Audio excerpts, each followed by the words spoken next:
We had just started last time to talk about Baroque art, the art of the 17th century, and I'm not sure I really defined it all that well.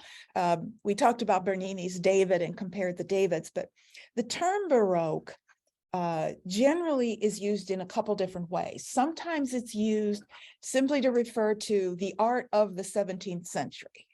We just call it all Baroque. But sometimes it's used to refer to a particular style of that period.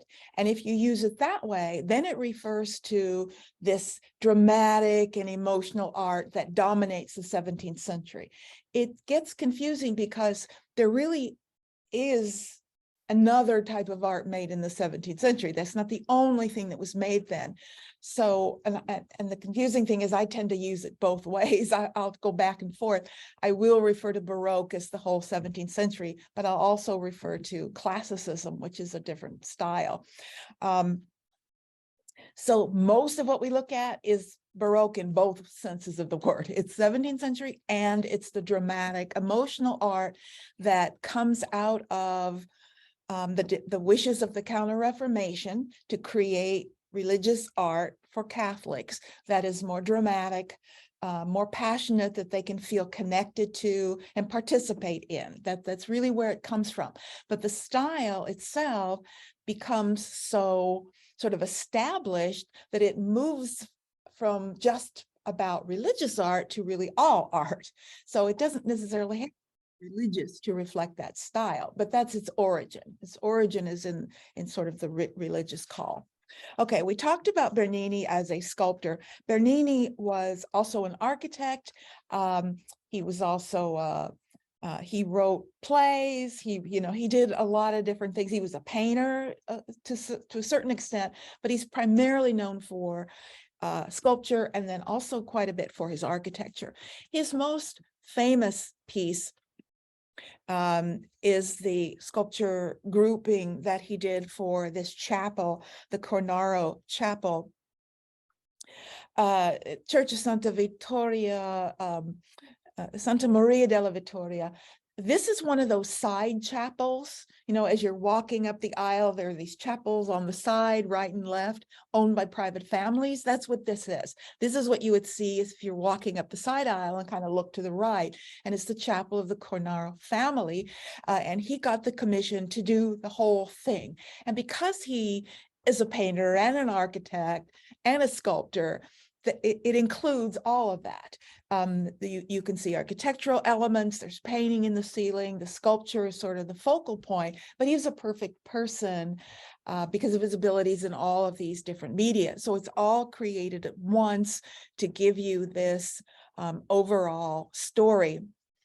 A big influence on this drama of the 17th century is theater itself. I mean, this is the great age of grand theater, and artists were looking to theater in terms of theater design and how theaters were creating drama on stage. And that's going to play out really clearly in this work because it's a major influence here. So want to look at it sort of as a whole and then focus on that, the central grouping. First of all, the sort of altar there in the center is really quite dynamic and dramatic. I mean, Baroque is quite different from Renaissance. Renaissance was classical and therefore it was sort of quiet and staid and balanced. We get in the architecture of the Baroque drama. I mean, look at this architectural setting. We get what's called a Baroque pediment. Instead of being a simple pediment, it's actually split and it's swelling outward. They love curving forms and things that undulate, and that's very different from Renaissance architecture. It's drama, it's pure drama. So even the architecture itself is dramatic. We'll look at it more closely, but I like this image. See these sort of golden rods and the light that's hitting on them? There is an actual window behind this pediment so that when the sun hits those gold rods, it lights up like the light of God coming down from heaven. That's pure theatricality. That's something that he would have learned from set design, theater stage settings that would have used this sort of drama. So what we have is a grouping here of Saint Teresa. We'll look at her. And then on the sides, and we'll look at these as well, are figures, members of the Cornaro family who are watching what's going on down here on the setting. Now, here's the central grouping. This is marble, but it's also stucco. The figure of Saint Teresa of Avila and the angel are marble, and they're beautifully carved in a way that only Bernini could carve, but this sort of cloud-like form, and it's meant to be cloud-like, as if she's, you know, floating in the air. That's just stucco. Now, the way he has this placed, you can kind of see it here, it does appear to be floating, and that's part of the drama. It's actually supported from the back. There are iron rods that come straight back that hold this thing up. And so when you're in front of it, it's even more dramatic, because the illusion and illusionism they love in Baroque, it looks as if she's floating in the air. The scene itself is a very popular Baroque scene. They love drama. They love the middle of the action, right? Not before and not after, but the middle of the action. And therefore, they're going to be drawn to scenes of conversion, revelation, some sort of ecstatic moment of epiphany, but also sometimes to martyrdoms. These are the most dramatic and intense moments you can have within, you know, the Christian narrative. Those are the dramatic moments. So we're going to see a lot of those. Now, Saint Teresa was a Spanish nun, and she was canonized in 1622, not long before this was made. So she was sort of very well known at the time. Her writings were very important. It's another thing that revives during this period is sort of visionary and ecstatic writing. These things were popular in the Middle Ages, where people would have these, you know, visions and dreams and believe they were transported, and they would write their stories. Those were popular in the Middle Ages, but they disappeared in the Renaissance because, you know, that's not an intellectual view, but they're revived in the Baroque because we're going back to that emotional take. And so people like Saint Teresa, she wrote about this vision she had. She was riding her horse down a road, and an angel appeared to her and stabbed her through the heart with this arrow, this golden arrow, repeatedly, and she swooned in ecstasy. And I have a quote here from her writing. She said, "It left me utterly consumed by the great love of God. The pain was so severe that it made me utter several moans. The sweetness caused by this intense pain is so extreme that one cannot possibly wish it to cease." And it goes on and on from that. And it has a very, not only sensual quality, it has a very sexual quality to the language as she goes and describes this event of being pierced with this arrow. And so you're seeing her right at that moment as she's swooning and her eyes are partially open.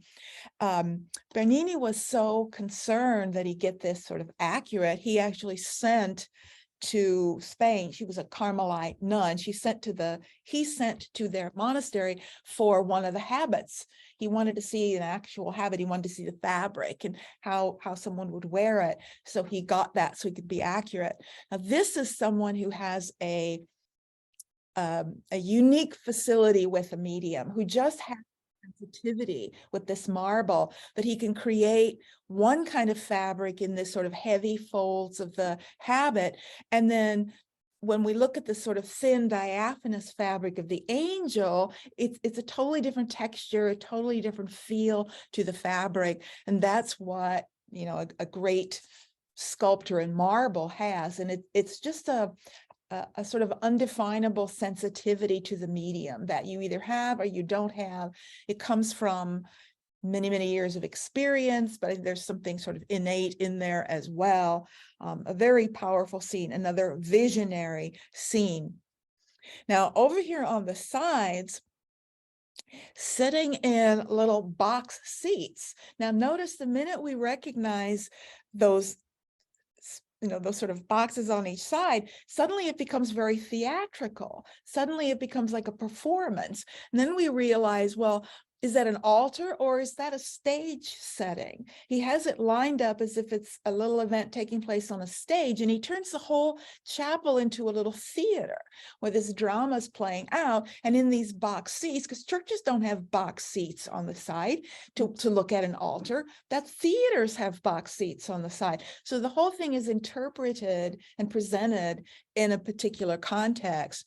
Now, here are members of the Cornaro family, and look how much more sophisticated they are with perspective than they were in the Renaissance. He's using two different kinds of marble here, that purple marble, and I cannot remember the name, which marble is which. I used to know all the colors of different names of marble, but that's a beautiful, beautiful purple marble that he uses for the background that creates that distance. And then he puts linear perspective in it with the columns to create that great depth.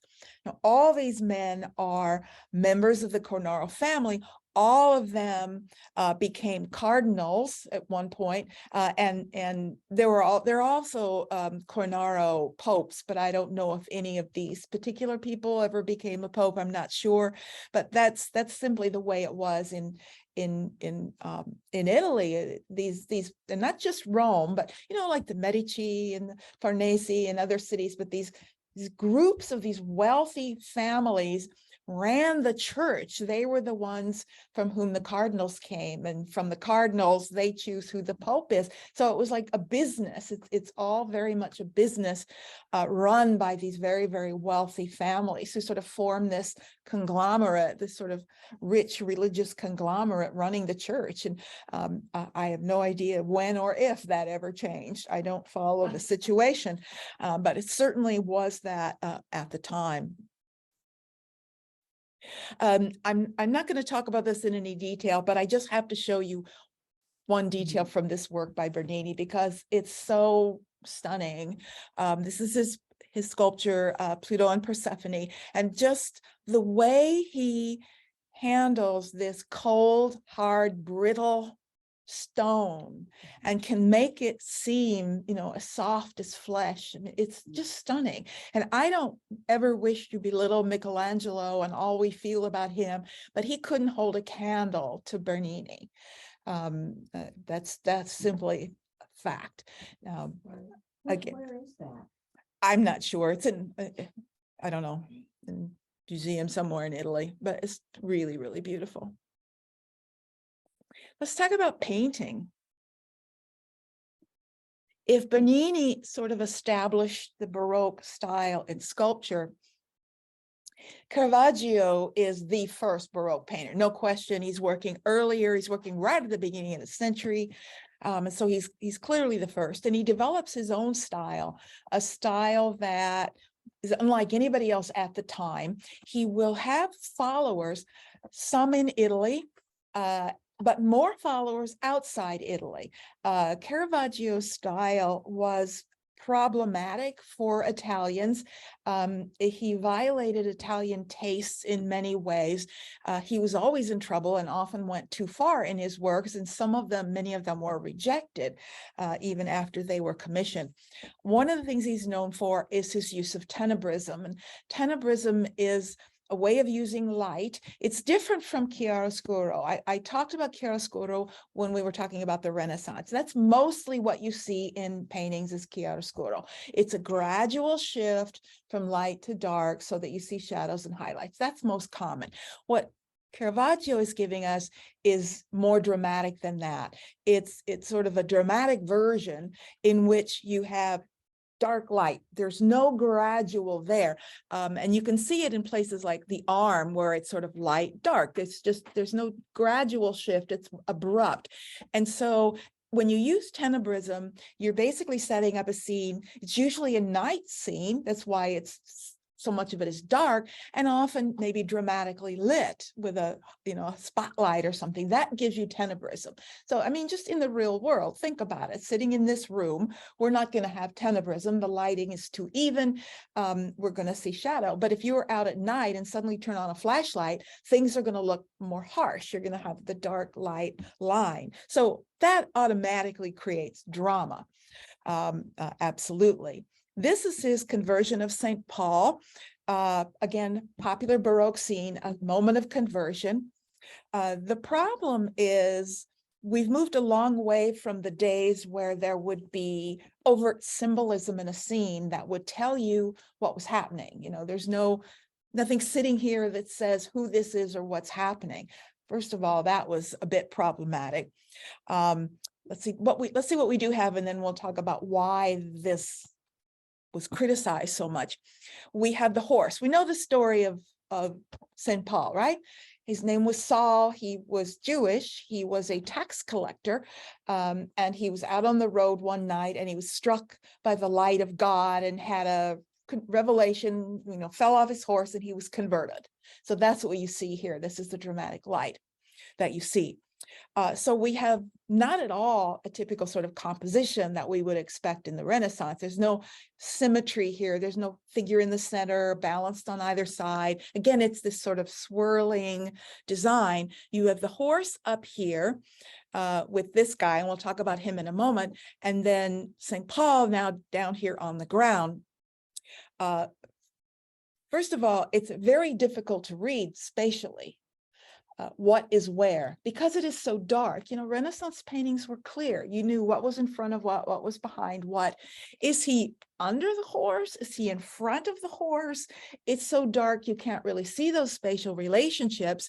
One major criticism is, well, when you look at the painting, you don't even notice the St. Paul. What you see is this giant horse, and a giant horse's rear end is sticking right out at you. That's what you see.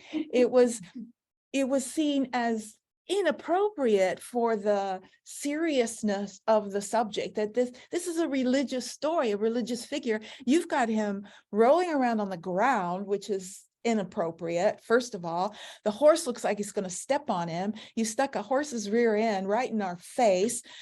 Who is this guy over here with his sort of red face? He's sort of a servant or something. All that's problematic. He was always in trouble for this. He was in many ways a true realist. Now, we haven't talked about realism in some ways. We can't really call him a realist, because this is an imaginary scene. A realist depicts what they see in the world around them, and he didn't see this. But he's more realist in that he is more of a truth teller, in the sense that if somebody falls off their horse, of course, they're going to be rolling around on the ground. If you've got a horse that somebody just fell off, he's going to be moving around and he might step on somebody. I mean, it's more real in that way. He is more of a truth teller. And that was enough of a problem for many people. The fact that you couldn't read the scene and the space was very difficult. Caravaggio himself was a difficult person. He had violent temper. That's not his real name, actually. That's just a nickname. His name was Michelangelo something. And if you look at the piece in the Nelson, when you look at the label, it says Michelangelo something. And I keep seeing people going up and looking at it and say, oh, this is by Michelangelo. No, many people have the name Michelangelo. This is not the Michelangelo. This is Caravaggio. The nickname Caravaggio actually means, roughly translated, ox head. And it refers to the fact that he's very, very stubborn. He's ox-headed, means you were just totally stubborn and belligerent person. So that's why he's called Caravaggio, the stubborn ox-headed guy. He was also often in trouble with the law. Almost everything we know about him comes from police records. Seriously, he was in fights all the time. He killed a man in a duel, and the police were looking for him for that. And he ended up, going into exile because of that, because he probably would have gone to jail at the very least if he hadn't left Rome. This man up here was problematic because he used a friend of his as a model. And this guy was another well-known criminal in the area. And people who looked at that recognized him. And that's not a good thing. Yeah. What is that white thing on the horse? This is just the mane, the hair. Oh, what? It took me. Well, that's his body. That's just his color. Oh, really? Yeah, I know. I mean, it's so dark. Yeah, it is dark. It is hard to see. The head is down here, and this is just his color. He's just patchy brown and white colored, and then this dark is the main. But yeah, it's hard to read. Just saw the head. Yeah. And the man's legs are mixed with the horse's legs, and I couldn't Yeah, it tell looks what like this was is a horse. leg. Is this the man's heel here? It looks like, so that's his leg, and this, In front of the we see this was, he's in an odd stance. Lack of clarity. The point is, it's not clear. Wherever it is, it's not clear. It seems to me that the perspective on the horse is off. It does. I agree. It looks like, But it's so dark, things are off when it's really dark and you can't quite read them well. It's hard to know whether it's off or whether it's just too dark to be able to read them well. One of the paintings he got in the most trouble for, which was rejected, and they refused to pay him. He painted an image of the Virgin Mary that walking down a street, but he painted her barefoot and her feet were all dirty and covered in mud. Now, that's what happens when you walk barefoot on a dirt road, but this is the Virgin Mary. If it would someone else, it wouldn't have been so problematic. It was problematic because there are certain unspoken rules about holy people. You don't, and he just paid no attention to those. And so he got too real. And that's why he was so objectionable, which is why I say most of his followers are outside of Italy, where places where that sort of reality wasn't as bothersome. Italian taste is for the ideal. That hasn't changed. They may not want Renaissance intellectualism anymore, but they still want the ideal. They're still Italian. They're not going to let go of ideal. And dirty feet on the Virgin Mary is not ideal. It's not what an Italian would want. And so, yeah, so that's one thing that got him in trouble regularly. This is the one, of course, that's at the Nelson. And while, as far as I know, it was not as problematic in the same way, you see the tenebrism, you see the drama and everything here that's typical of his style. The Caravaggisti, or the followers of Caravaggio, there were a handful in Italy. There were some. And Artemisia Gentileschi is certainly the most famous of the Caravaggisti, and I think the best of the Caravaggisti. We haven't looked at women artists thus far. There were some during the Renaissance, there are some during the Baroque, there are some in all periods. There's not a proliferation of women artists before literally the 1970s, but earlier than that, there are successful women. Generally, the barriers for women had mostly to do with education, getting what you needed, getting the education you needed, being able to interact with the right people. Therefore, most successful women artists in this early period were, daughters of artists, wives of artists, sisters of artists, something that gave them an in, some way that they had access. If you didn't have that, there's no way you could get into a workshop or get the kind of training you needed. Once they were trained, there didn't seem to be any anything that kept them from being extremely successful. Artemisia Gentileschi was extremely successful. Some of her patrons were major outside of Italy, of course, because the Italians didn't like her work any more than they liked Caravaggio. But, the King of Spain, France, in Germany, other places, she was very, very successful. And I haven't seen anything where her work wasn't, accepted because she was a woman. Not at that time. That's a later phenomenon to a great extent. So she was extremely successful. So much of the bias about women artists is modern, comes from the 19th and 20th century. It's a Victorian construct as much as anything else. And some of the ideas constructed around women artists were that women tend to, their work is like weaker, more delicate. And so women should do, paint flowers on china, that sort of thing, because that's sort of women's style. But how anyone could say that about Artemisia Gentileschi is is sort of ludicrous because she's a very strong artist. And she also seemed to be somewhat of a feminist, if that word is appropriate in the 17th century. She often chose subjects of strong women and depicted them strong, like the story. This is from the book of Judith, which is from the Apocrypha, the Jewish heroine. They were, an Old Testament subject. I guess, Assyrian king Holofernes had fallen in love with her, and she pretended to love him and went to his tent, and in the night she cut his head off. She's a Jewish heroine. She saved the Jewish people because she did this. And I've got to show you, this is Caravaggio's depiction of the same subject. And I've actually seen people doing papers at conferences on these two, and they'll throw these up and ask, which one was done by a woman and which one was done by a man. And everyone picks, the delicate little girl over here who's frightened of getting blood on her. That's Caravaggio's.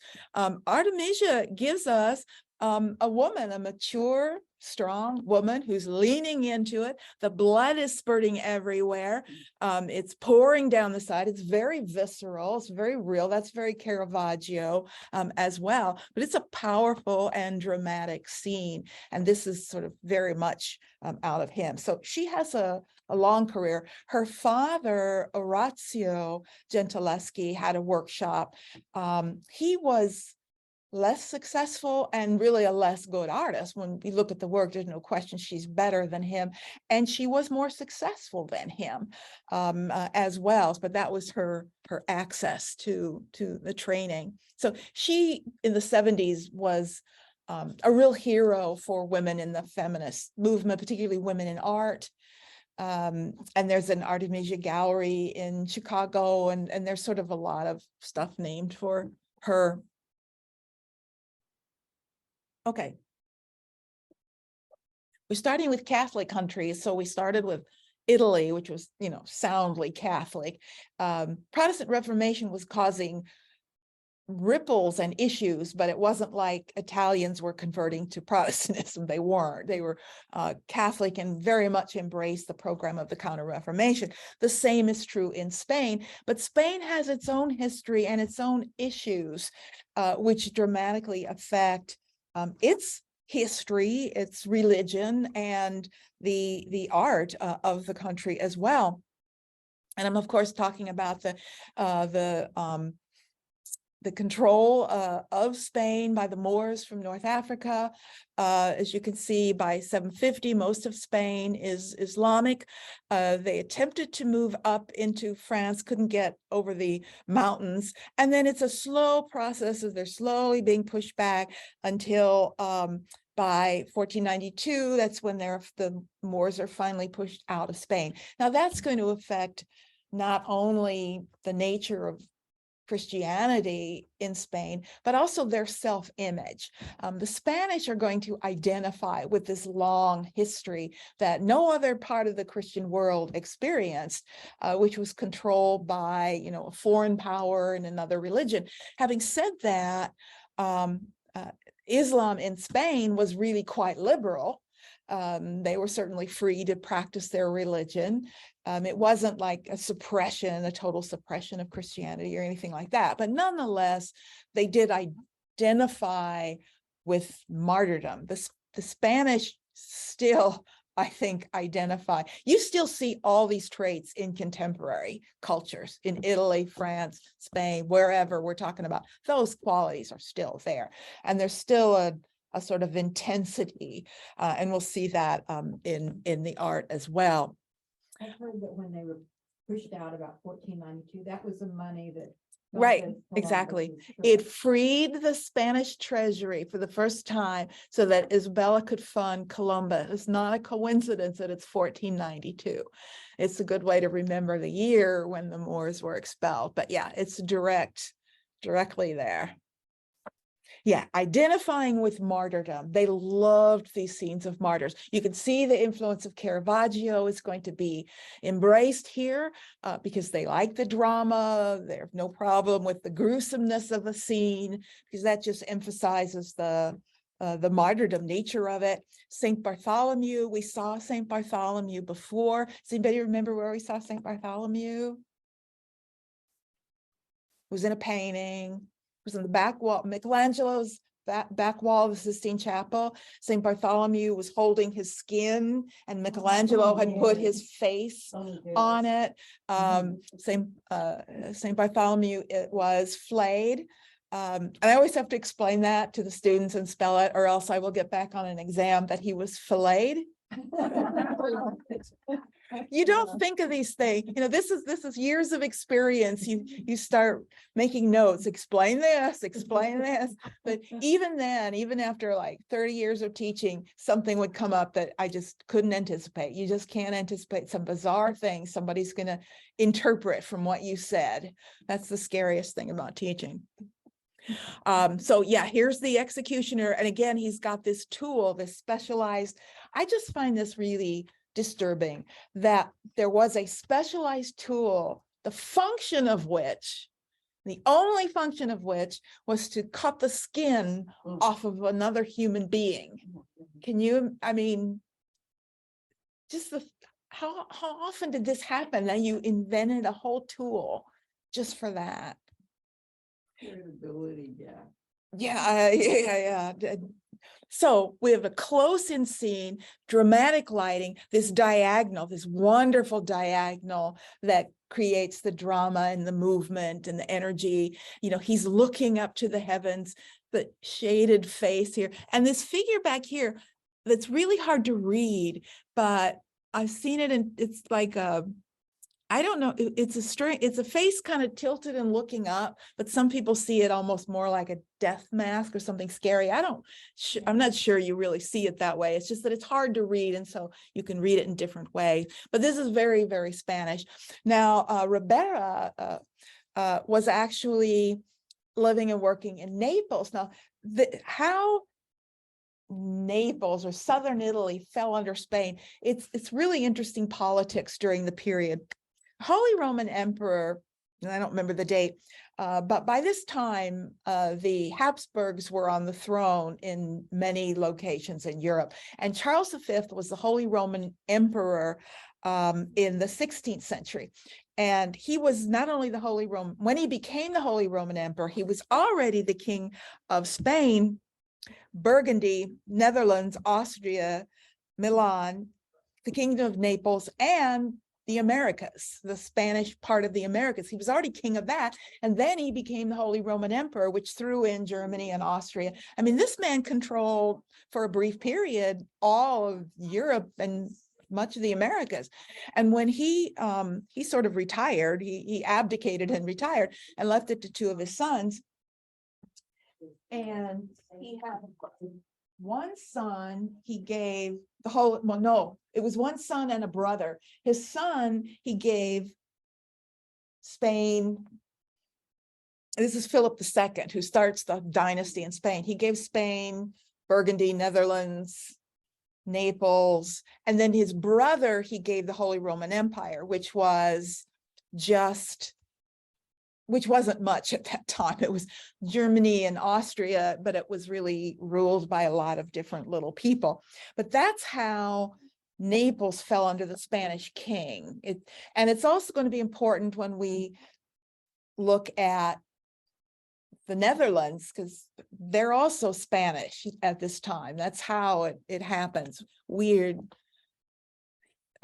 politics of the period.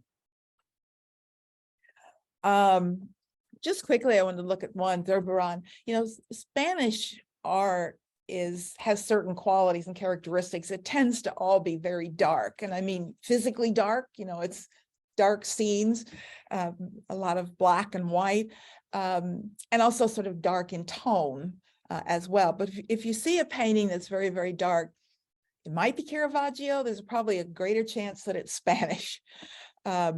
This is a really beautiful painting. This is Zurbarán. Thurberon, we pronounce it Thurberon. It's the same reason we say Velázquez. You know the story behind that, why you have to lisp when you say Spanish names.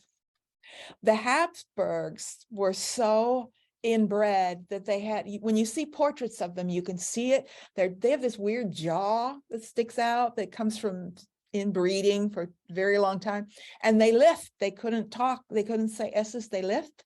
So all the Spanish had to lisp so that the king wouldn't sound like he had a speech impediment. This is just now how we pronounce things. The Habsburg lisp is why Spanish is pronounced the way it is. Weird world.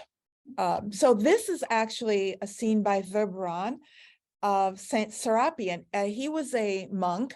The Mercedarians were a very small monastic order, which originally during the Crusades in the Holy Land, their role was to free Christians from who had been captured.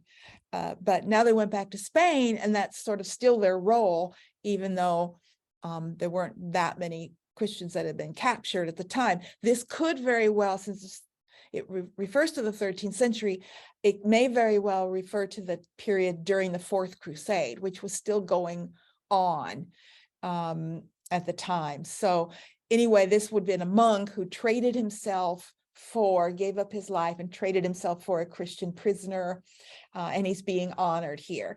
It's a way of paralleling what was going on in Spain with what was going on in the Holy Land. So they were identifying with the occupation by Islamic nations. They were identifying with it, even though in Spain, they didn't have Christian prisoners. They did in the Holy Land in the 13th century. Now, having said that, the design is stunning. It's very flat. There's no space. It's one plane. There's minimal color. It's this stark contrast of black and white and drama with this bit of red, this insignia, which identifies the order. But my favorite part of this is this little statement, and you can kind of read his name. It says Serapion, and it just identifies who he is. This little trompe l'oeil. This is trompe l'oeil again, that word that gets overused in art, used to refer to something that's just very realistic looking, when that's not what it means. This garment is not trompe l'oeil. It may be very realistic in 3D, but that's not what trompe l'oeil means. Trompe l'oeil means literally trying to fool you into thinking something's three-dimensional. You're not fooled when you look at this painting. You don't think that's an actual three-dimensional robe, do you? No, you know it's a painting. It's just a very believable one. But you are meant to be fooled. He's even got like a little nail here and shadow to make you think that's a real piece of paper attached to the surface of the painting. He's really trying to fool you. That's trompe l'oeil. And it doesn't happen often, but it's usually something like that, where they're trying, often will be a little nail or something that looks like it's jutting out from the surface, and it's trying to make it look like there's something literally attached to the painting. So that's, want to fool you or attach something? Make you think they've attached. I think it's a little bit of flourish, a little bit of look what I can do. I mean, I don't think it's too much more than that. It's just a little thing that was amusing. You know, you go, oh, look, oh, no, it's not. Even now there's a little pleasurable joy when you see it and you go up and go, oh, look, there's something pleasurable about it. I think people have always sort of enjoyed that. And it's a demonstration of facility as well. If you overdo it, it's not fun anymore. You just, once in a while, you put a little thing in, and that's what's fun. And of course, Velázquez, the most famous of all of the 17th century Spanish painters. He has a very, very long career. One reason why Caravaggio was so influential in Spain is that Philip II loved his work, and there was a huge collection. In fact, today, if you want to, he was also a great collector of Titian. If you want to see Titians and Caravaggios, go to Madrid. go to the Prado. I mean, the collection is huge. So all these Spanish painters had these paintings to see, to look at. They were in collections that they could look at. So he was part of the Caravagesque school in Seville. And this is a new kind of painting that begins in this century called a genre painting. We're going to look at them more when we look at Netherlandish art. They were very popular there, but this is also a genre scene. A genre scene is a subject that we haven't seen before, that hasn't existed before in Western art. And that is, as it says, ordinary people doing ordinary things. Now stop and think about it. Have we ever seen that? No. That's never been part of art. Art was never supposed to be about ordinary people, let alone doing ordinary things. It was important people, it was dramatic things, it was holy things or political things, but just like an ordinary unnamed person. If it's a person, you know, it's usually a portrait. Well, this isn't a portrait. This isn't commissioned. It doesn't fit in any of the previous categories. This is what we call a genre scene. And they begin to be popular in the 17th century, but they're especially popular in the North, more so even than Spain. This is a very young Velázquez. He was 20 years old when he painted this, which, yeah, it's really, really good. For very young, but it's also very much a demonstration piece. It's very much him demonstrating what he can do. It's sort of what you typically see of a young artist who wants to, you know, do everything, put everything in there, show I can do it, every little thing. And this is full of it. It's full of textures. It's full of particularly the fabric textures, the ceramic vessels, the glass. We'll look at a detail in a moment. It's a water cellar of Seville. It's an ordinary person that anyone might see. Typically in cities like this, out on the street, there would be water cellars. You didn't have drinking fountains. You didn't have plastic water bottles you could carry around with you. There were people out on the streets with these big, usually carts with these massive jugs of water, and you could buy a glass of water from them. And he's got two different kinds of vessels here. He's got this little ceramic cup that he could pour in, you could drink from. But if you're very, very wealthy person, he also had one of these beautiful crystal glasses that you could drink. You're going to pay more if you want to drink out of, everyone drinks out of the same glass. But this young man who's wearing velvets and a nice collar, he's clearly wealthier. He can afford to pay to drink out of the crystal glass. So that's what's going on. It's an ordinary thing that you would see in the streets every day. But look at some of these details. This is what he's showing us. He's chosen intentionally the hardest things to depict. Now, at this point, you can assume that a painting is oil on canvas. Just from the 17th century on, nobody's working on tempera, nobody's working on wooden panels. There may be an exception here or there. There are still frescoes being made, but I would make that clear if that were the case. If it's just an easel painting, just assume it's oil and it's on canvas. So seeing that wonderful texture, canvas lets you do that. These are the hardest things to do. Clear glass, because it's light, it's refracting and reflecting, and you're seeing through it. It's really, really hard to do. And then he's even communicating different kinds of glazes, like this big vessel seems unglazed or minimally so. This one now has a glaze. This has a different kind of glaze. So he's creating these different textures and showing you he knows how to do this. So this is our young Velázquez, who goes on to be, you know, court painter and certainly one of the most famous painters there. Area I want to talk about now, we're going to go up north, and this is where it gets more complicated. At the beginning of the 17th century, all of this region is one country, and it's called the Netherlands.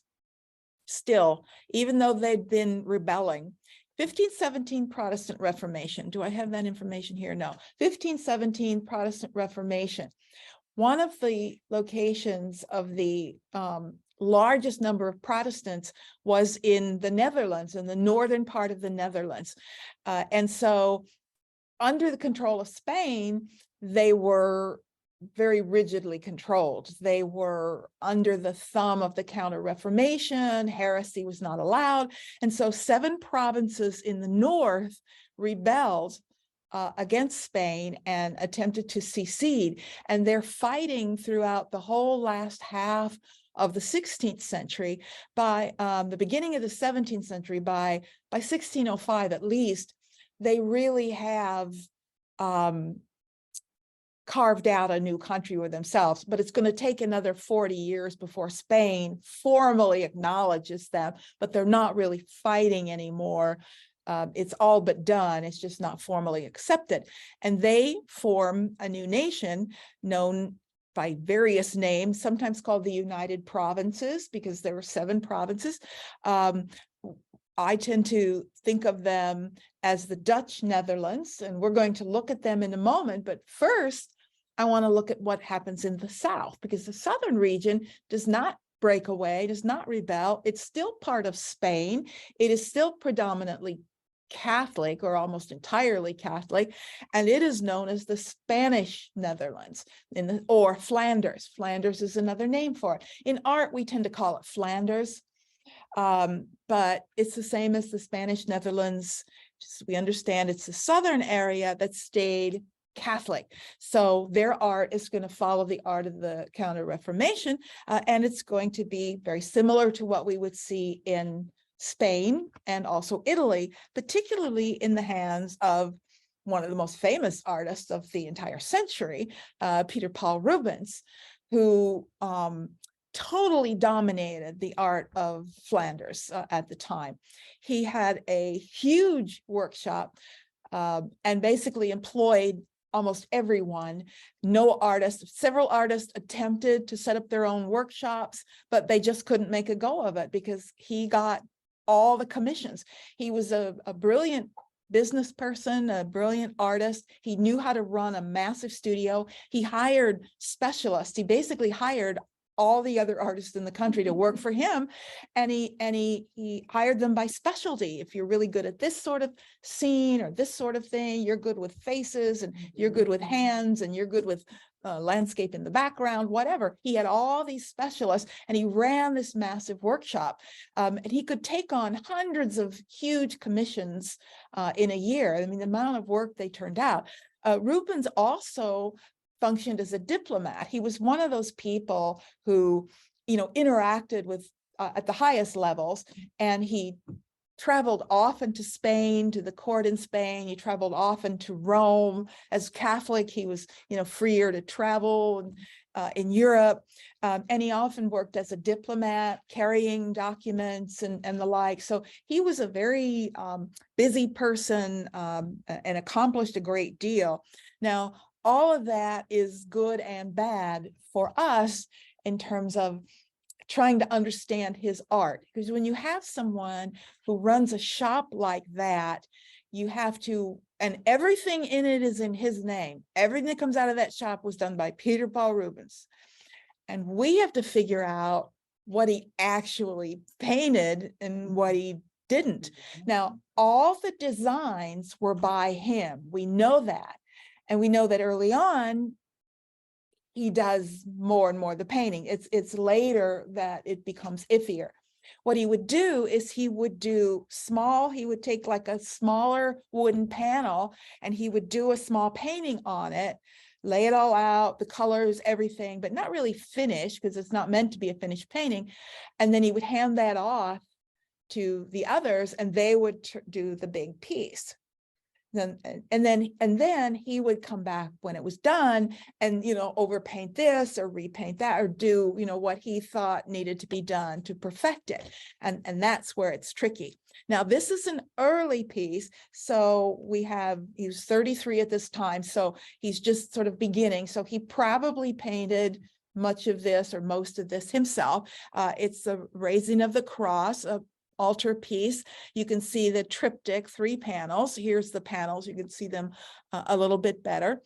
We have Christ in the center, the cross is being raised. We have figures on the left and the right responding to the action.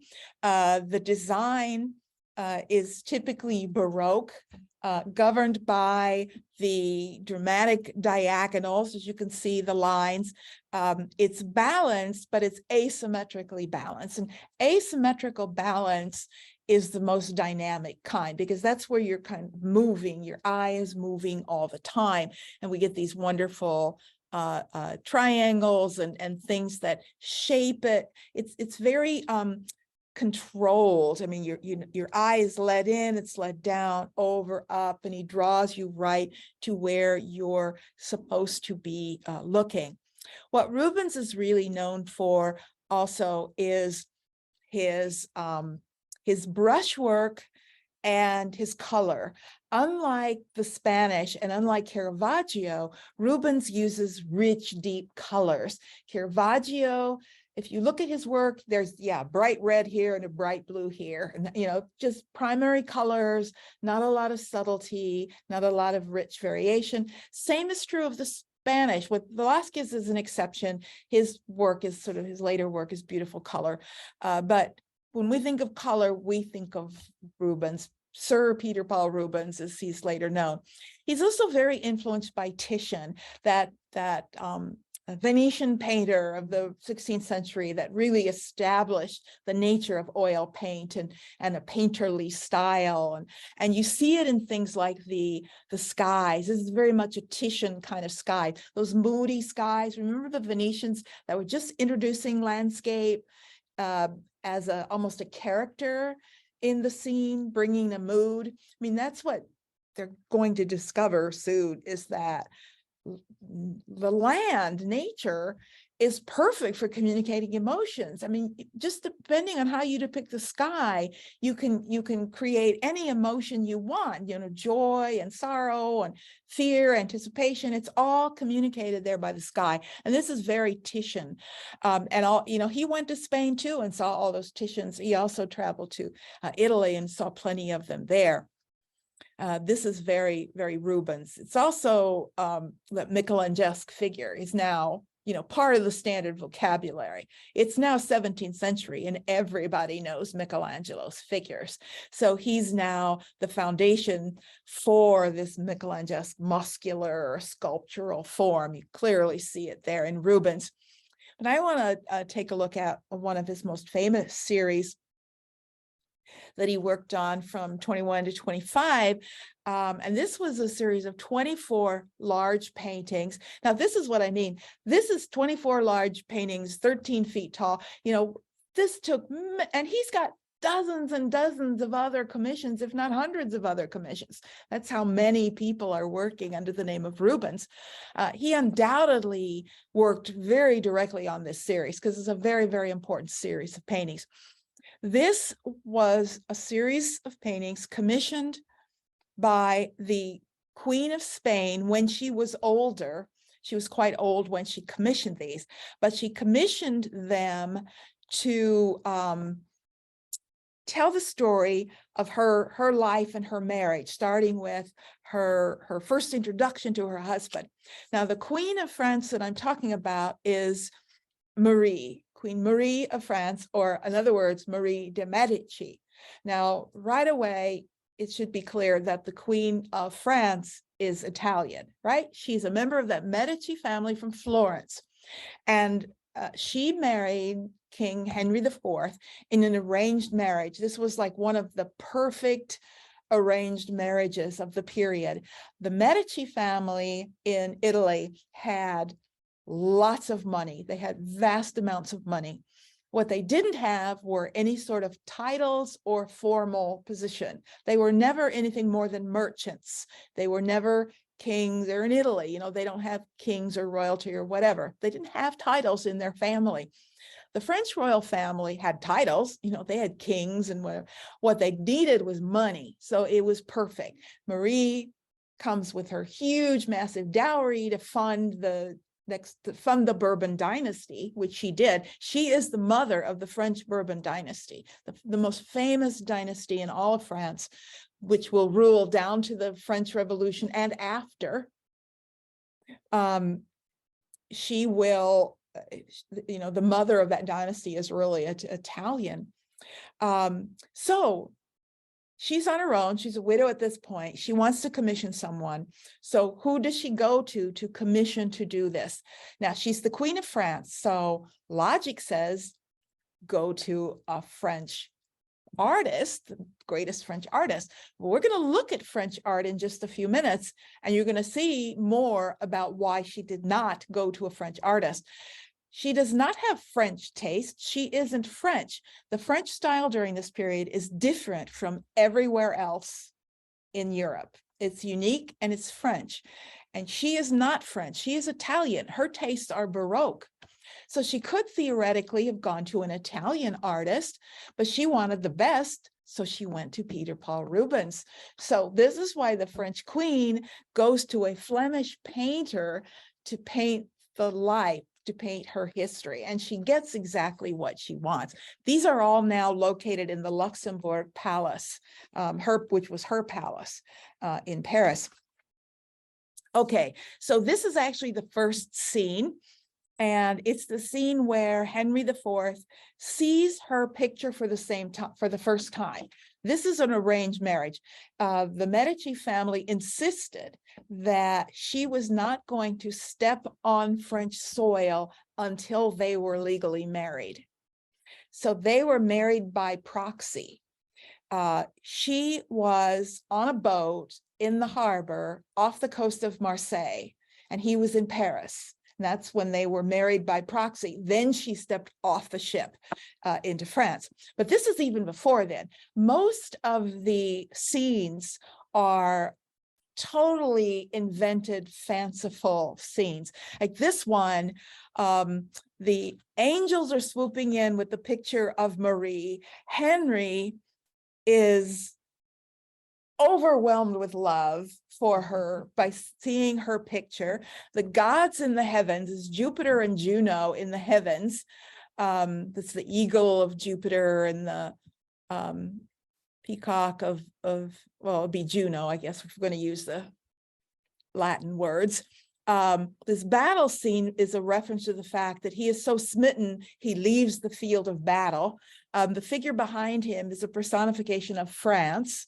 So the fleur-de-lis all over the blue garment. So this is France looking over his shoulder and approving of his love for the great Marie. I mean, it's just over the top, but they're all sort of very much like that. And it's very Rubens style. You really see that painterly technique, loose brush strokes, big brush strokes, color, the beautiful subtle color variations.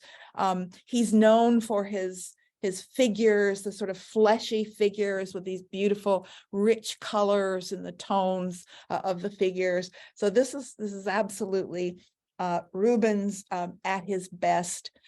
24 different scenes throughout her life, and they're absolutely magnificent paintings.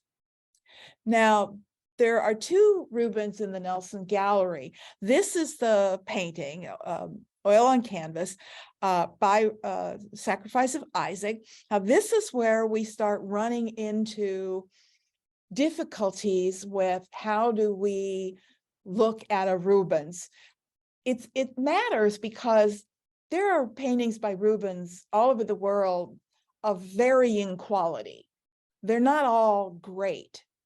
So are we supposed to then judge Rubens by that? Was he a bad painter here? Or was this just a painting he paid no attention to and let go by because he didn't care that much? He was too busy on this other commission for the Queen or whatever. So how do we interpret that? And how do we know what is his hand and what is not? I don't think this is one of his better works, but I see quality in different areas. To me, that's just to me. Don't go telling everybody this is fact, because this is totally one person's interpretation and opinion. I see one hand up here and a very different hand on this body. This is much more linear painting. This is much more painterly style up here. This is much more Rubens, where this seems to be a bit more linear hand. But the problem is I could be completely wrong. We have no way of knowing. And I don't know that we'll ever solve it. But we do have something that we often overlook that's very valuable. Remember those little sort of studies that he would do? Most of the time when he would do this little study preparatory thing and hand it off, generally those got thrown away. We don't have a lot of those, but we do have some of those. And what's interesting is when we do have those, we know that is 100% Peter Paul Rubens. It's the only things we have that we can say, we know this is Rubens. And we have one of those, and it's hanging right next to the other painting, and it's much better. People don't pay much attention because it's called an oil sketch, but that oil sketch is a real Rubens, where the painting may or may not be a real Rubens. So look at the oil sketch. This is stunning. This is wonderful. This is all of his painterly quality, his looseness. Now, this was a study for a tapestry cycle. This would have been handed over and turned into tapestries. Others would have made the tapestry, just like others would make the painting. But we don't have many of these, but when we do, they're very special. They're very precious to us. And I think that's really stunning. Okay. Now let's turn to something completely different and talk about what happens in the North. Okay, the rebellion starts in the 16th century. They're more or less independent at the beginning of the century, but not officially recognized. So what we have now, Dutch Netherlands, I'm going to call it the Dutch Netherlands, sometimes called the Dutch Republic or the United Provinces. Dutch Netherlands is the best way. This is the first Protestant nation. It's the first country that is predominantly Protestant. It's not a religious state. There are Catholics there, and they're perfectly free to practice their religion, but it was a minority religion. It's predominantly Protestant and therefore governed based on a different set of values than we saw in other places. Now, one of the first things that we know about a Protestant country or Protestant faiths, and there were very early many of them. You have Luther in 1517, but very quickly you have Calvin, you have a whole number of different variations of Protestantism. And the Netherlands was mostly Calvinist, was predominant, but there were also Mennonites as well, that all of them rejected religious art in churches. They're rejecting certain things. One of the main things that they're going to reject on religious basis is the position of the Pope, the power of the Pope, the idea of the Pope being someone who's directly speaking to God. They're going to reject the role of the saints as intercessors in favor of the idea of a one-on-one personal relationship with God. You know, you don't have to pray to saints or anybody else. And sort of the accumulation of wealth. And those are sort of the two major things. So in regard to that, the rejection of religious art and its role as a sort of intermediary. I mean, that's the role that art played, going back to sort of icons in the Middle Ages, or even religious art at the time where you would see scenes of martyrs or whatever. You were supposed to think about, you were to use them, you know, they were tools to use to connect you, but they got rid of all the tools, whether it's the saints or the art. Some of the Protestant religions banned all religious art entirely. None in the church, and you weren't supposed to own any privately. Other religious Protestant groups, none in the church, but they didn't, you know, you could still privately own religious art if you wanted to. So that's a big difference. I mean, artists have lived for centuries knowing that their mainstay of what they do is religious art. And this is how you showed what you cared about. It's how you showed your values. What mattered to you was through religious art.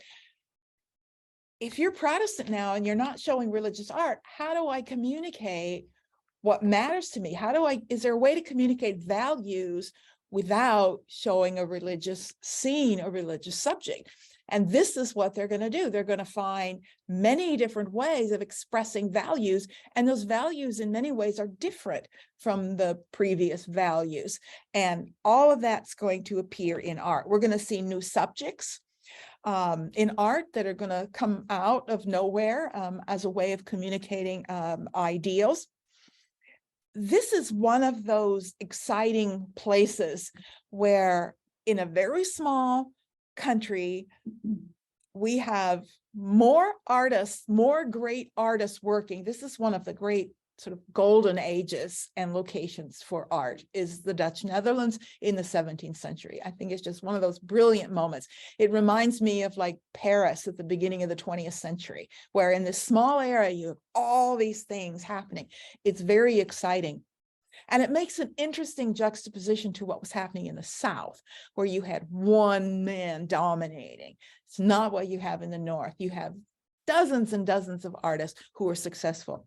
In addition to those changes, this part of the world in the North these were the busiest ports in the world at this time. They had the largest merchant fleets. They were shipping all around the world. They were getting wealthy. And one reason why the people were getting wealthy is they weren't giving a lot of their money to the church. The Protestant churches weren't taking everybody's money the way the Catholic churches were. And so it was okay to have money. This is the beginning of the Protestant ethic. This is where it's founded. The idea of hard work and enjoying the fruits of your labor is just fine. There's nothing wrong with that. I used to teach, when I first started teaching, I talked about the Protestant ethic. And then somewhere along the line, I started getting students who didn't know what that meant.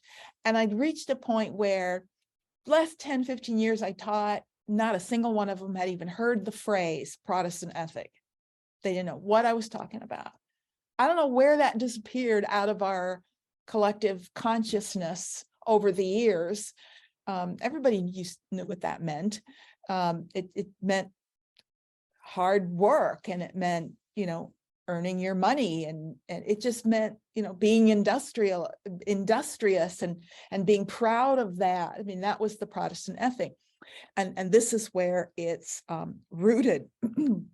So let's take a look at some of the new subjects.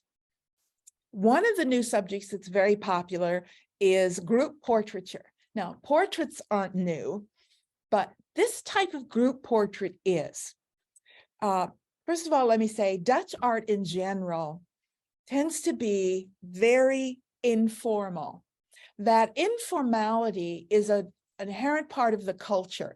It's also been linked directly to the idea of Protestantism and the sort of informality of the religion in terms of, having a very informal one-on-one relationship with God. There's a sort of individual informality. You don't have to go through ritual. Protestantism isn't about ritual. It's another thing they rejected in the Catholic Church, was the Mass and the complexity of the ritual. And so informality was the sort of word. And it's interesting how an idea in one context spreads to other aspects of the culture broadly. Now, these portraits are informal in the sense that they don't appear to be sitting for a portrait. This isn't a formal portrait. They're not all formally sitting there.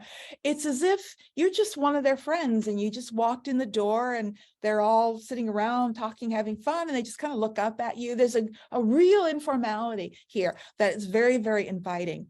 Officers of the Haarlem Militia Company, there are many, many images, group images like this.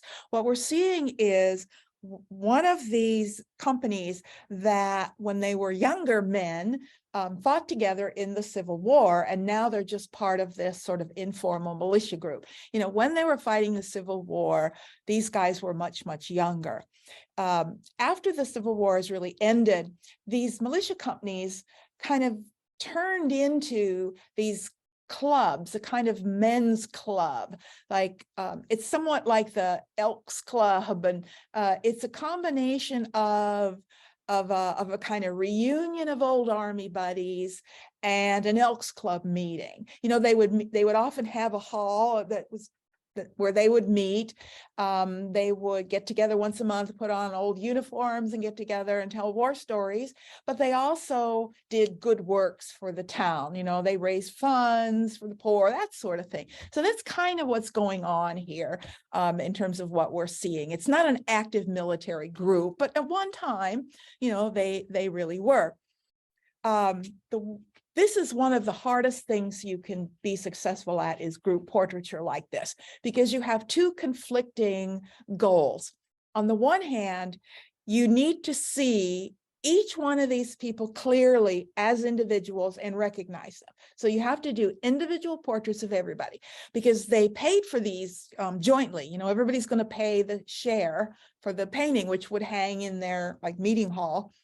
But it's not easy to do that and at the same time have an interesting design. Let me show you. Here's how you do a group portrait with everybody seen exactly equally. But it's as boring as can be, right? It's like everybody's high school yearbook. You just line everybody up. But that's not what they want to see in a painting. They want an interesting image. They want movement and drama. And a lot of people failed at that.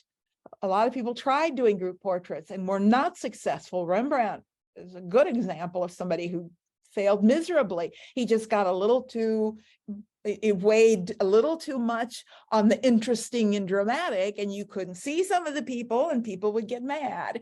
So balancing that is not easy to do. And Franz Hals, who was primarily a portrait painter and a genre painter, was extremely good at that. So we have this wonderful diagonal here. It's like an X pattern that's created in this space. We've got little subgroups that intermix. The way they're looking at one another moves your eye around the scene. It's very dramatic. He looks here, so you look here, there, that leads your eye back over here. I mean, you got to look at all these subtle little details that created a work that was very, very successful. So very much the Dutch style, balancing all those things.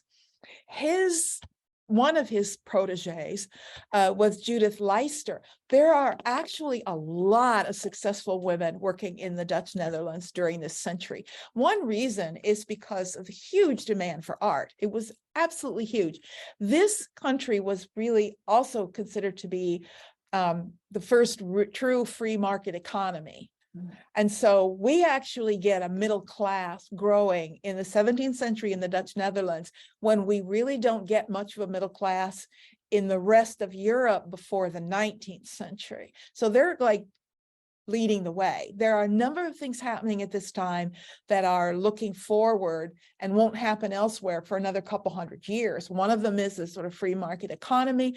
Another thing that's happening, free market economy means you have a growing middle class who has money and wants art, but they don't want 18-foot frescoes, you know, they want small things. So there's a new market for small paintings, and it's a huge market. So many artists working and selling.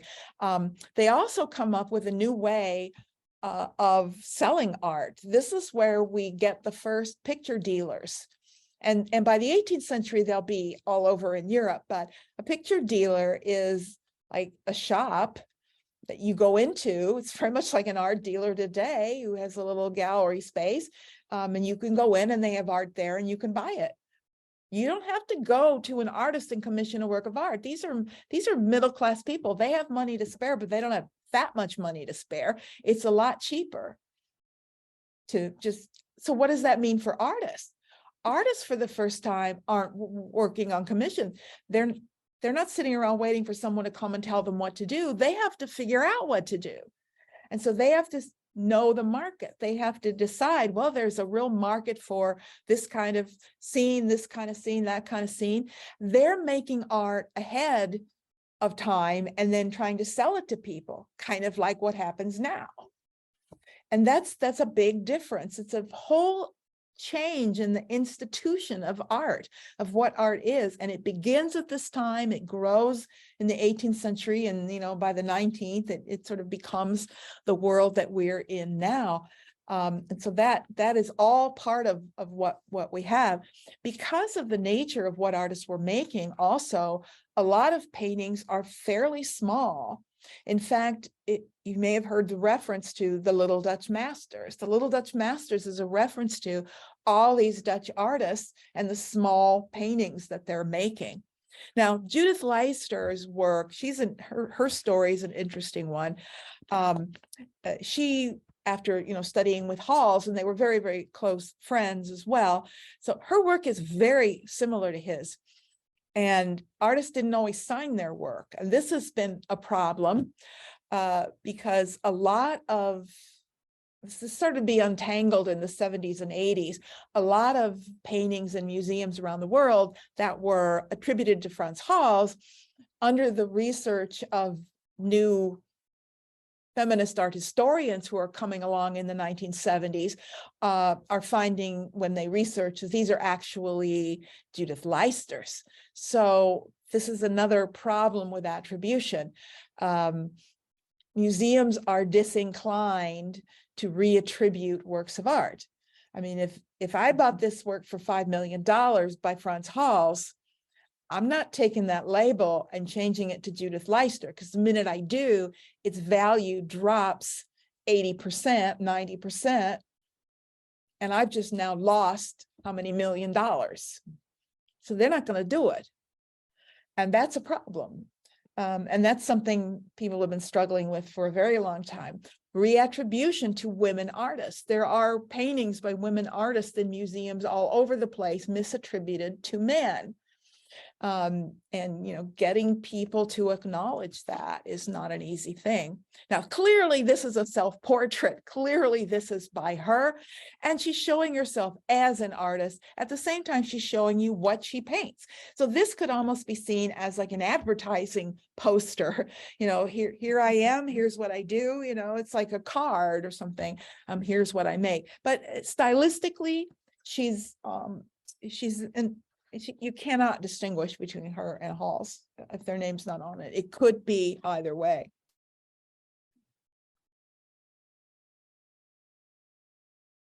Landscape, finally, my favorite thing. This is the place where landscape, the voice of landscape, comes into its own. This is where true landscape painting happens for the first time. We saw the background becoming more important. Now it becomes the subject, not totally yet here. There are other little things going on. It's that transitional period where there's a story being told, but much of that story is being told through nature and how it's depicted. There are certain characteristics that identify the Dutch landscape, and we're going to be talking more about landscape, especially when we come back in the spring and look at 19th century, which is really a great age of landscape painting, but this is when it begins. The Dutch landscape is recognizable in several ways. One of them is the low horizon line.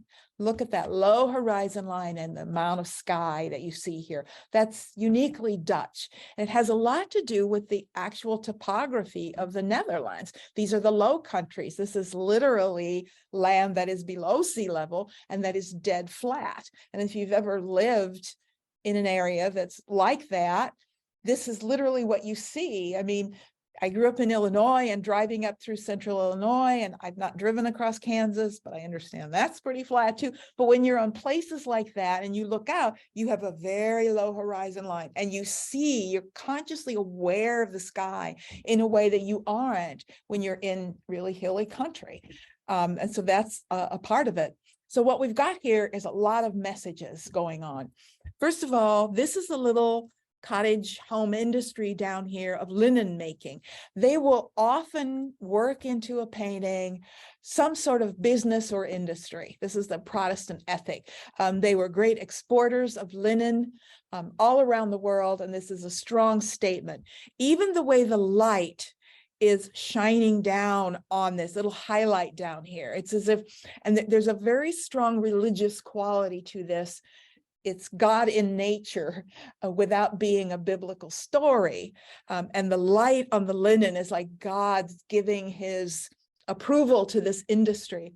I always tell the students when we look at a landscape painting of any kind, ask yourself, what relationship does it suggest between man and nature? Is man dominating nature? Is nature dominating man? Or is there a symbiotic relationship there between them? And this is clearly symbiotic. This is not a weak nature. It's a strong. Those clouds are dark. There's power in that sky, has energy there. And man is very small, but it seems to be sort of God giving an approval to the works of man. It suggests something symbiotic. And this will be clearer when we look at different takes, different versions of this sort of relationship becomes more obvious. On the horizon here, we get a church. This is not a Protestant church. This is a Catholic church, a cathedral on the horizon, and sort of other windmills over here, all of which are strong messages about values and what is important. Landscape playing that role. This is by Jacob van Ruysdael. We have a beautiful Jacob van Ruysdael in the Nelson Gallery. He also has a brother. I can't remember his brother's first name. There are 2 or 3 van Ruysdael brothers who were landscape painters. And they tended to be specialists. When you've got this many different things going on and this many people doing it, specialization is common. So you typically have landscape painters, still life painters, etc. Everyone specializes. A genre specialist is Vermeer. Johannes Vermeer, also very famous. I could go down 20 names of Dutch painters and like people have heard of many of them. They're all like famous. There are that many. These tend to be small, 16 by 14. Think about that. Many of his are this size or smaller. And while we don't have any out at the Nelson, many of these Dutch paintings are like tiny, little ones. And they're really stunning because of that. There's something about that scale is intimate. It's another thing I'm going to be talking about in art is scale, the idea of an intimate scale. When something is small, we call it intimate. And certainly 16 by 14, that's an intimate scale. That's the kind of painting that, as opposed to, imagine this thing at 12 feet high and 8 feet across. It would be an entirely different painting, entirely different experience. First of all, a small painting physically just draws you in, right? You have to walk right up to it and stand in front of it and look at it closely. And you have a kind of one-to-one relationship with that painting. But a giant painting, you stand way back and there's 20 other people standing there with you. And it's not an intimate experience. It's a sort of group experience. So this is a quiet, intimate scene on a small scale. So choosing the right scale for the right subject is very important. He had painted this big, I don't think it would have been a successful painting because it's too intimate. The scene is quiet. You focus just on this little thing. Okay, so we've got a woman holding a balance. What she's doing is she's weighing her jewelry. This is a genre scene, meaning it's just an ordinary woman doing this ordinary thing. But at the same time, it can be read as an allegory. It can be read as symbolic because she is first of all, it's really quite quiet and the space is quiet. And the use of this balance of weighing makes you think about how you value things in your life. This is a message about what is important and what is not. And this woman is quietly weighing things. And the scale makes you think about that. The painting on the back wall is actually a scene of the Last Judgment, which is also about judging and weighing things. And Vermeer was actually a Catholic. He was a Catholic living in the North, and therefore he worked for Catholic patrons. This would have been made for a Catholic patron, probably. Because of the scene on the back wall and because he himself was Catholic. So he did some religious scenes and there are still religious paintings in the North made for Catholics. When we look at how he's constructed it, it's very sophisticated design. It's this beautiful shape, this symmetry. The painting actually quarters the scene. It's exactly 1/4 of the painting. You get the diagonal here and here, and right in the middle takes you up to the scale. It's a powerful design. The painting technique is very soft, very delicate, very subtle, very painterly, as you can see what she's doing and how she's weighing out and judging what matters in her world. So that sort of quietness of the scene is very typical of Vermeer's style. They often become sort of formulaic. It's a little corner of a room with one window. You'll see that same format over and over again. That's what happens when you specialize.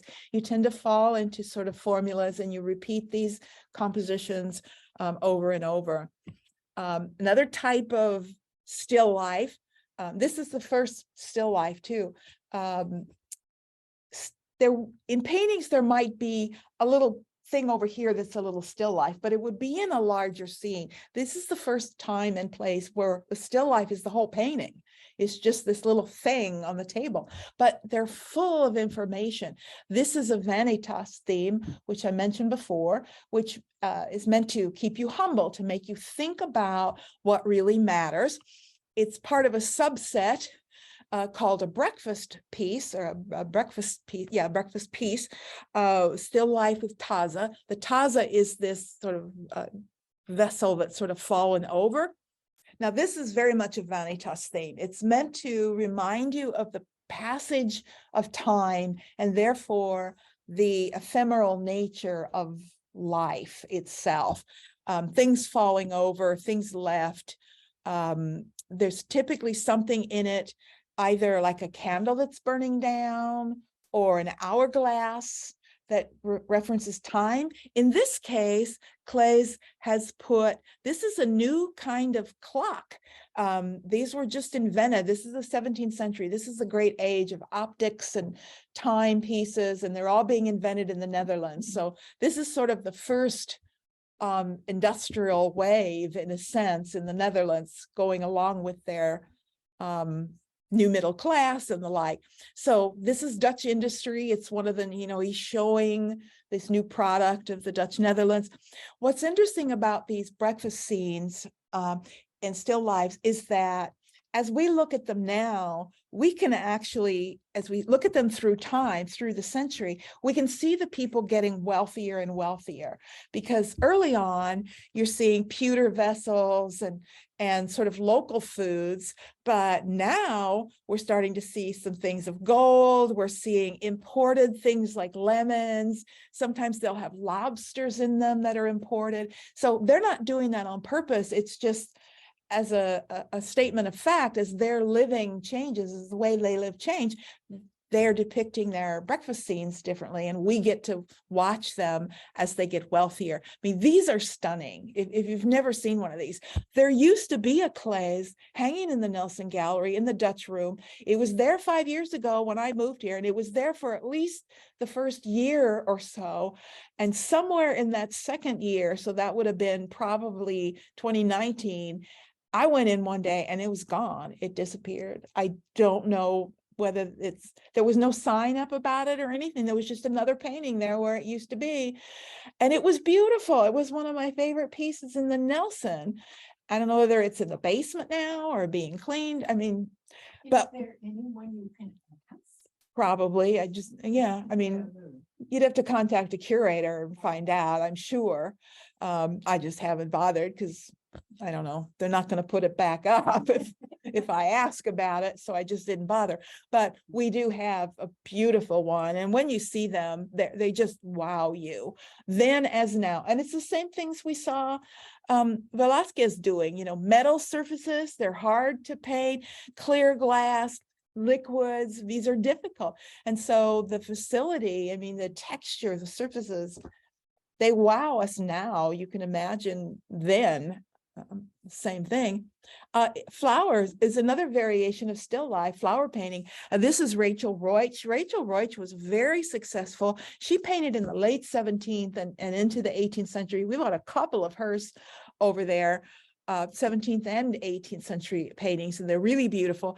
Again, the informality, just like this, that's very informal. That's not a stage still life. You've all seen stage still lifes, right? Where somebody's lining everything up just right. This is meant to look like it's not, the cup's knocked over. This is just, you got up and left after breakfast. That's what it looked like. The flowers are meant to look haphazard, not beautifully staged, but they're kind of falling out. Some of them are slipping out. This is also a vanitas. Flowers are often vanitas paintings because you will often have leaves and flowers that are drying up and curling up. They're old. That's the passage of time. It's a cycle of life. Things are dying. There are even little references like this butterfly here. I know it looks like a moth, but it's a butterfly. It's been identified. Butterflies are typically Christian symbols. So we get a butterfly in there. Why is a butterfly a Christian symbol? Rebirth, right? Because it's a caterpillar and it's rebirth. It's equated with Christ and etc. So butterflies have been in religious imagery for a long time. Somebody did a doctoral dissertation on one of hers. Well, first of all, her father was a florist and this is one of the big industries in the Netherlands is flower and flower export. We think tulips, but it's really all kinds of flowers, and they export it around the world. So she was quite an expert in flowers. But somebody researched all the different flowers and discovered that these flowers don't all bloom at the same time. She could never have actually had this grouping in one place. This is what happens when you're an expert. You don't need them in front of you anymore. She could sit down and paint this in perfect detail without ever looking at the specific flower. So she can pick and choose in her mind a nice grouping, whether they happen to be sitting there in front of her or not. That's an interesting phenomenon that someone discovered in researching the painting. And of course, our most famous Dutch artist, although at the time he was one of 50 or so major artists working in the Dutch Netherlands, we tend to hear of Rembrandt van Rijn, but for various reasons, I'll tell you why I think we remember him more than others.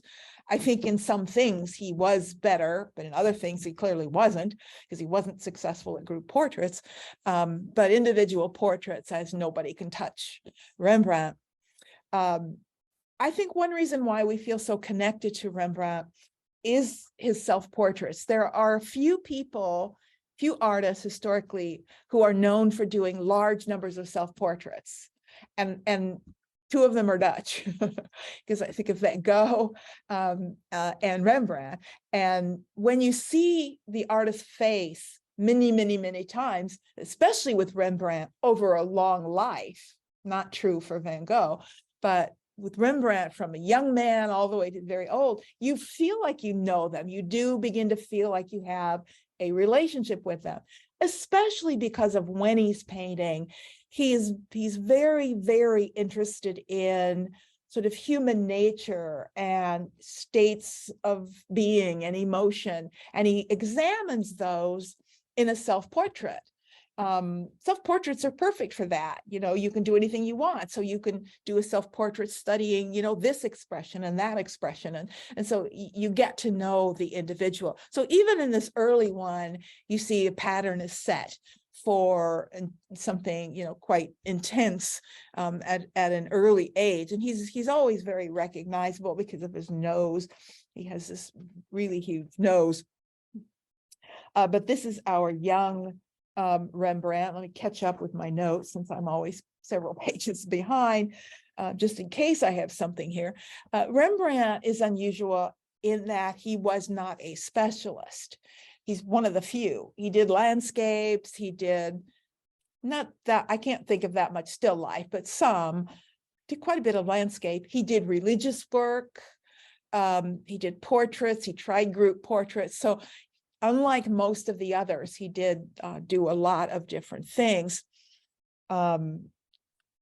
He is often compared today to like Rubens in the South. It's easy, you know, Rembrandt in the North, Rubens in the South. Let's sort of compare them. And they do make an interesting comparison in that they couldn't be more different. You know, Rubens was a man of the world and had a huge workshop and traveled everywhere. Rembrandt never left the province that he was born in, never left it. I mean, didn't even travel in the country, just this one little province, that was his home. And his art is about depth, where Rubens is about breadth and all the subjects and all the, I mean, Rubens is just big in every possible way, where Rembrandt is just small. And that's why they're so intense. And I think that's why they have the power that they have. And while we love Rubens, nobody has the feeling toward Rubens that we have toward a Rembrandt, because we can't know Rubens. How can you know anything about Peter Paul Rubens? We don't even know what he painted, you know, let alone the man. Where Rembrandt, very different.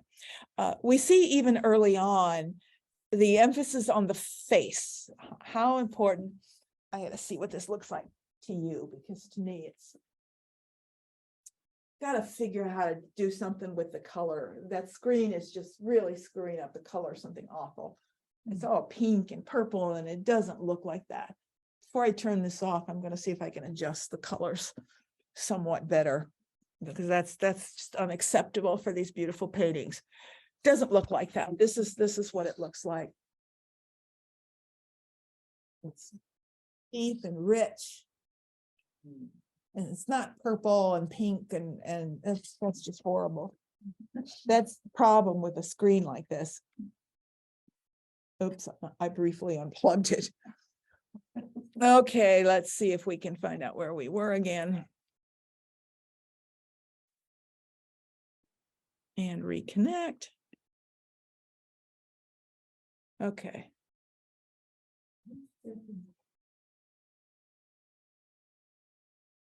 More. What the heck? Okay, we're back to the bad image. And I don't even remember what I was talking about. Anyway, it's all about the face. They appear to have an inner light, as if the face is glowing, as opposed to a spotlight hitting you from the side. Of course, clearly there's shadow and highlight, but it's not a Caravaggio's tenebrous spotlight. It's more like a glowing figure. Here's some, you can see that brushwork. You know, look at the expression on his face. It's troubled. You know, he doesn't hide who he is. And this is a beautiful, rich chocolate brown as well. And you can see the brushwork. That's painterly. That's a painterly brush stroke. And I swear the color wasn't that bad last time, was it? Because I remember when we were looking at the Raphael, I don't remember the one on the screen being that horrible in color. It was you could see it was really was that bad. It's just on the phone. And yeah. That's too bad. I'm sorry for that. I'm going to try and correct that before I leave. Yeah, I don't know if I can or not. If I had a digital projector, I could adjust the color. I don't know how I can do it on this TV, but I'm going to try. But they're both these rich brown backgrounds. Your lights off. I think, well, it would be better, but I don't think that's gonna, it's still off. It's better. Yeah, it's still not right. Better with the lights off. Yeah, it's better. It's better, but it's not good. It's still not right. It's not accurate. I'm still gonna try and correct it. The old man, now, he's starting to sort of be a genre buster in the sense that, you know, what is this? It's called The Bearded Old Man. Now, if you saw something like this, you know, most people will go, well, is that a portrait? Because usually when you see something like this, it's a commissioned portrait. It doesn't appear to, is it a genre scene? He's not kind of out doing something the way a genre scene would. It's more of a character study, which is something new entirely. Is that like a subset of a genre scene? It's a character study. It's something totally unique. And a lot of that comes from the 17th century is the century where real science is beginning, where real sort of interest in human nature is beginning and where they're thinking and asking questions that they never did before. This is such a horrible thing to look at. I'm embarrassed showing them. The Syndics of the Drapers Guild, again, an informal board meeting. I think the closest thing this would be is like a board meeting. The Drapers Guild would be like the board members of those who were the head of the drapers. Remember, this is the North, and the guild system is stronger in the North. And so we're still getting references to the guilds. And so it's like a board meeting, you know, they're going over the books, but it's informal. Like we've just walked in and interrupted them. This is where the students always ask, why are they dressed like pilgrims? They really are. Because that's, you know, because that's who we are. That's who came here. That's who the pilgrims were. Pilgrims dressed like them. They're not dressed like exactly. But yeah, we're starting to see connections to images of people that we're familiar with.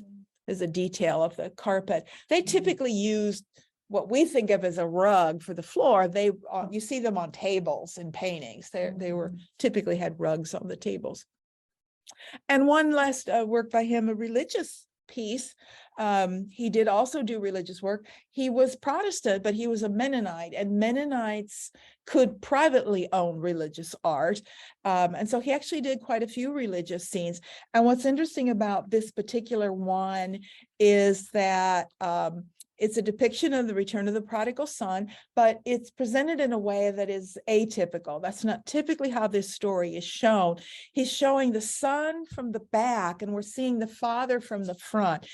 It would help to know that he painted this quite late, and he was in fact estranged from one of his sons, and they had really just reconciled. This is a very personal scene for him, and that's a very Protestant way of thinking about the story. It's a religious scene, but it's being interpreted by someone who's looking at it in a very personal way, a one-to-one way. And it's interesting, but I found, you know, a Rubens depiction of the same subject. And Rubens, you have to really look to figure out, you know, okay, here's the son who's returned, but very little of it is really focusing on that. He wants to show you that, again, this very Venetian sky back here that he likes to give us, but this is very impersonal. Yes. In the Rembrandt, his son has one shoe off. Is that symbolic? It seems to be sitting. Is that it? It looks like it might be next to him. I don't know. That's a good question. I don't know of the one shoe off. I don't know. That's interesting. It might be, it might not be. Okay, that's your homework. Find out. Maybe the barefoot was before his return. I mean, obviously I don't know. And then the shoe would maybe symbolize that. I'm wondering if it's got if there's some Christ-like symbolism.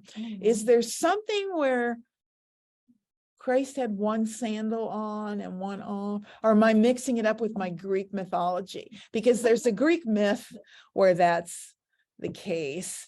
So honestly, I just don't know. Could be, might not be. I'm going to introduce you to the French so we can move along. I always say French for last, look at France last. Even though France was predominantly a Catholic country, their art does not respond to the Counter-Reformation like Italian art and Flemish art and Spanish art did. It's different. It's reflecting a French taste. This is totally an expression of personal taste. The French have always found and still find the outward display of emotion to be slightly distasteful. That's why they don't like Americans or Italians. We're too out there. They're very formal people. And just, you know, I've discovered that in France, you can get along much better if you're very formal with everyone. and they don't like gregarious behavior. It's distasteful. So even in the 17th century, when they're Catholics and they're being told by the church that you should make art that's, emotional and gregarious, they're not going to do it because it's not French taste. It's that simple. Their taste is a classical taste, a reserved taste. They're going to look back more toward the classicism of the Renaissance. It's not Renaissance. You're not going to confuse it with Renaissance art. It's Baroque, and we're going to see that. But it's it's an emotionally reserved art. Which is why the French Queen Marie de Medici did not commission a French painter to paint that series of her life. She didn't care for French art.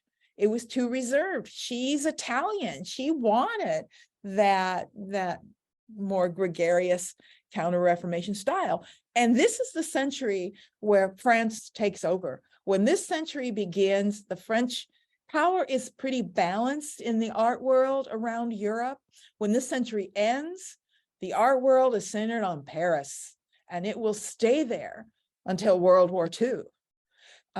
This is the century when the French kings and the power of the French kings will draw artists to Paris in the hundreds and thousands, and everybody goes up there to work.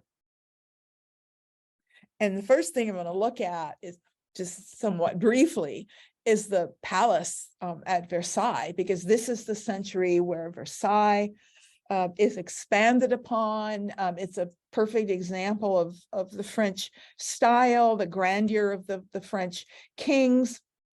It's during this century that first Louis XIV begins to expand on the little hunting lodge, which was way out in the country at Versailles. There was no town there. It was just a hunting lodge out in the country. He begins expanding on it. And by 1682, he moves the court there. He moves the French court from the Louvre Palace to the palace at Versailles. And it becomes the centerpiece of the French world. It's massive. I'm sure many of you have been to Versailles. I can attest to its scale. I got seriously lost in the gardens at Versailles because it's easy to do. It's just absolutely massive. So we're going to look at the palace, which is this little thing, and then talk a little bit about the gardens and their grandiosity. These different sort of colors mark the sort of stages of growth, as it started like very small and then expanded and expanded and expanded. So they're later and later additions. This is what it looks like today. It's not that far from the train station. It's an easy walk. The first time I went there, I didn't really know where I was going. I just got off the train and everybody was walking that way. So I just walked that way. I figured that's the way to go. And they're cobblestones, so you have to like watch where you're walking. So I was looking down so I didn't fall and walking along and not paying much attention. And I finally just stopped and looked up and looked left. And I was standing right outside the gates, just looking straight up at the palace. It's not like you got to go hunt for this thing. It's massive. And you absolutely can't miss it. Much of what you see is a combination of 17th and 18th century. So a lot of the things that you see today really aren't from the 17th, they're 18th century additions. But this is 17th. You pass this, our Louis sculpture, as you walk up to it. What's interesting is it's based on, I don't know if you recognize, those of you who were with us before, but it's clearly based on Marcus Aurelius, the Roman figure that they thought was Constantine. Remember, they misunderstood and thought it was Constantine. So it didn't get destroyed, but he's got his hand out, the foot, everything about it is the same. It's clearly the model in people's minds of what an equestrian figure should look like. As you move up, now a lot of this gold, everywhere you see gold, that's 18th century, that's later. You wouldn't have seen that in the 17th, but the basic building, the mansard roofs, the blue slate roof, that's French. French architecture, when you see that blue slate mansard roof, that's French style, because Mansart was one of the architects. As you move in, the entrance is over here on the right, not here in the center. And you go up to the first floor. So it's the first floor is one up. And walk through these series of rooms.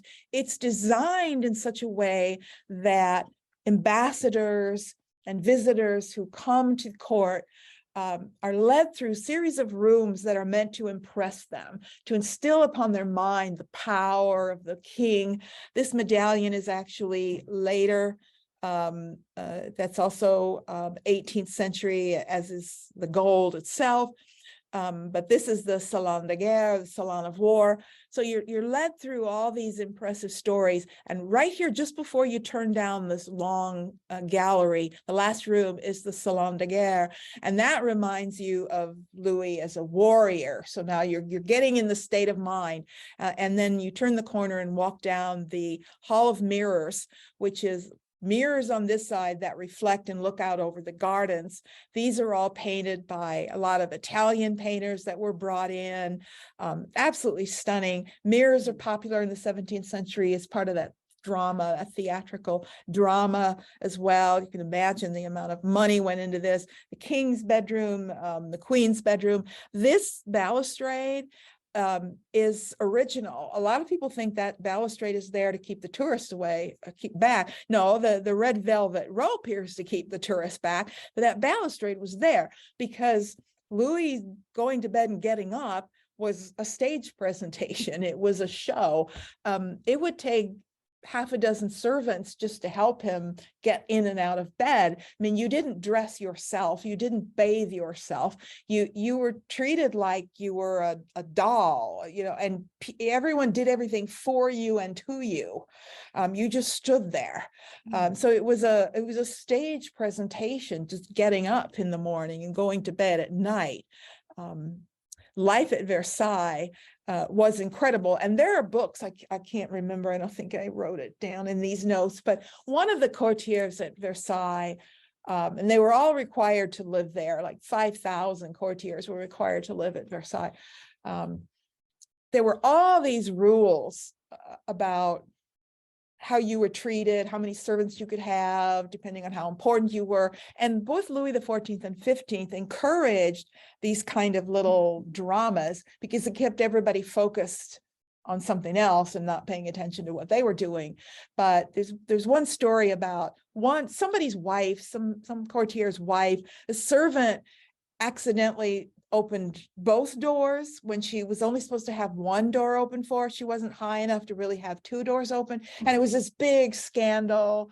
That's life at Versailles. It's just a kind of a very ridiculous, silly world, but very serious to them. And if you've seen any of the Marie Antoinette films, the latest one that was done a while back with Kirsten Dunst was really good and very accurate in terms of the bizarre behaviors at Versailles. The gardens, they brought in the greatest landscape gardeners in France and other places. They have two different kinds of gardens. They have French gardens and English gardens. And this is an interesting difference as well. These are the French gardens, the parterres. French gardens are the very artificial style, very manicured. That's very French, very formal. Where the English gardens, and they brought in the most famous English gardeners of the age, English gardens are designed to look like nobody did anything. It's supposed to look like it's untouched. And we'll talk about that later, because that's a very English sensibility. It's called the picturesque, and it's a way of designing and creating a landscape. But all this is very manicured and very landscape, but it looks like it's not. Outbuildings, there are a number of outbuildings. This is a Petit Trianon, there's a Grand Trianon out here as well. These are buildings of multifunctional use.